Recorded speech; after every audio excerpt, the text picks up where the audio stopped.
Good afternoon. My name is John Michael Turner. I currently reside in Burlington, Vermont. I served with Kilo Company, 3rd Battalion, 8th Marines as an automatic machine gunner.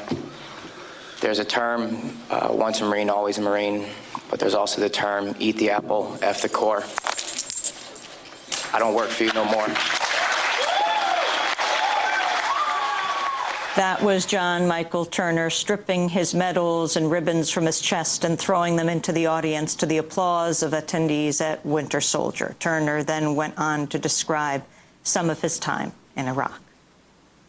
On April 18th, 2006, I had my first confirmed kill. This man was innocent. I don't know his name. I called him the Fat Man. He was walking back to his house, and I shot him in front of his friend and his father. The first round didn't kill him after I had hit him up here in his neck area. And afterwards, he started screaming and looked right into my eyes. So I looked at my friend who I was on post with, and I said, well, I can't let that happen. So I took another shot and took him out. He was then carried away by the rest of his family. It took 7 people to carry his body away. We were all congratulated after we had our first kills, and that happened to have been mine. My company commander personally congratulated me, as he did everyone else in our company. This is the same individual who had stated that whoever gets their first kill by stabbing them to death will get a 4-day pass when we return from Iraq.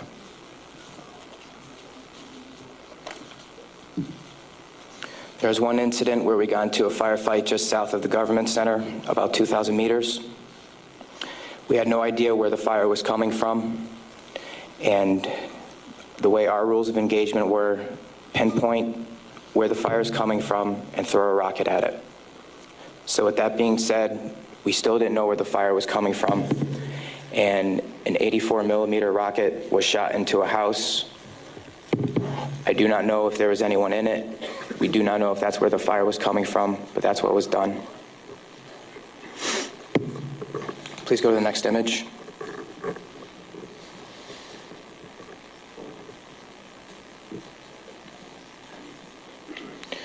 This man right here was my 3rd confirmed kill. As you can see, he was riding his bicycle. Later on in the day, we went ahead and we had CBS Laura Logan with us, but she was with the other squad. And so she wasn't with us, so myself and 2 other people went ahead and took out some individuals because we were excited about the firefight we had just gotten into, and we didn't have a cameraman or woman with us. With that being said, anytime we did have embedded reporters with us, our actions would change drastically. We never acted the same. We were always on key with everything, did everything by the books. The man on the bicycle, he was left in the street for about 10 minutes until we realized that we needed to leave where we were. And his body was dragged about 10 feet to the right of him, where his body was thrown behind a rock wall, and his bicycle was thrown on top of him.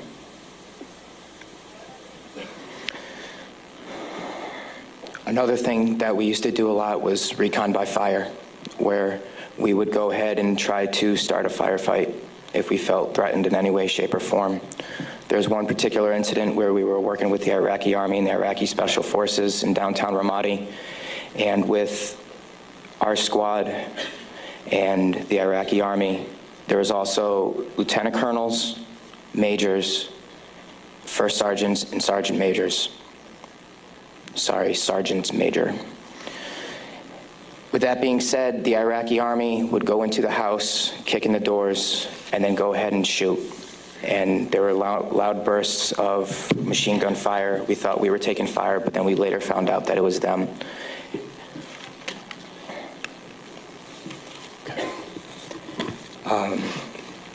House raids.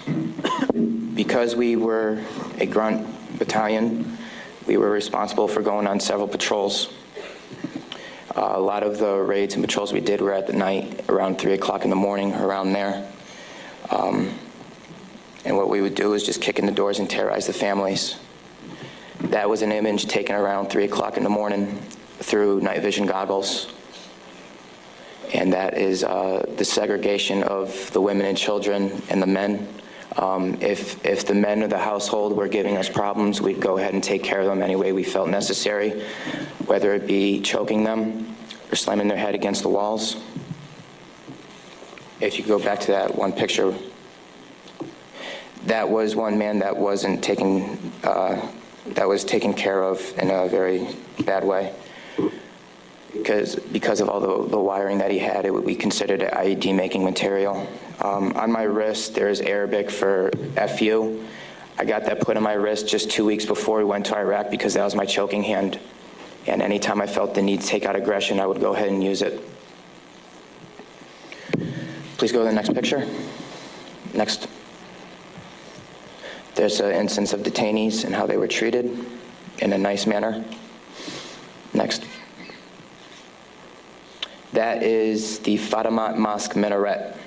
As you can see, it is written with bullet holes and holes in the top of it. Those were from mortars. And the next video that I'm going to show you is a tank round that went into that minaret, where we weren't sure if we were taking fire or not.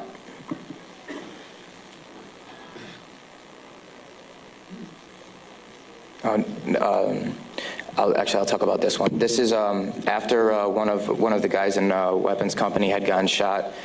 This is a way that we would take out our aggression. For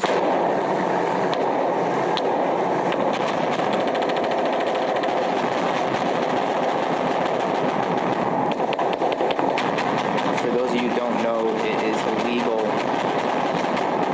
to shoot into a mosque unless you were taking fire from it. There was no fire that was taken from that mosque. It was shot into because we were angry. Okay, please play the next video.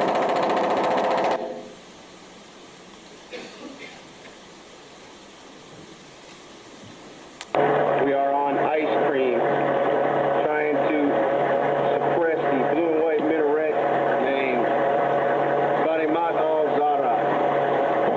Hellraiser, Hellraiser. Go ahead and take another tape around that building over, at that mosque door. Another round, Kilo 2. Oh! Yes! Next image. That, okay. With that being said, there's many more stories and incidents for me to talk about, although we don't have the time to. But this just goes to show you that that was the after effect of the tank round. This just goes to show you that everyone sitting up here has these stories. And there's been over 1 million troops that have gone in and out of Iraq. So the possibilities are endless. Next image, please. The reason I am doing this today is not only for myself and for the rest of society to hear, but it's for all those who can't be here to talk about the things that we went through, talk about the things that we did. Next image.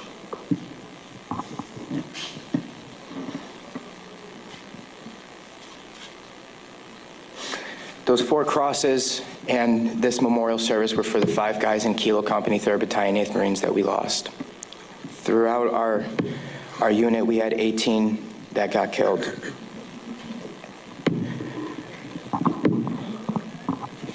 With that being said, that is my testimony. I just want to say that I am sorry for the hate and destruction that I've inflicted on innocent people. And I'm sorry for the hate and destruction that others have inflicted on innocent people.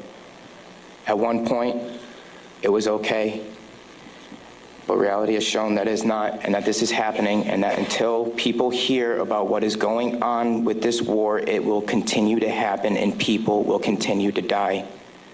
I am sorry for the things that I did. I am no longer the monster that I once was. Thank you. Former Marine John Michael Turner fought with the 3rd Battalion, 8th Marines. The videos and photos the soldiers showed can be seen at our website, democracynow.org. This is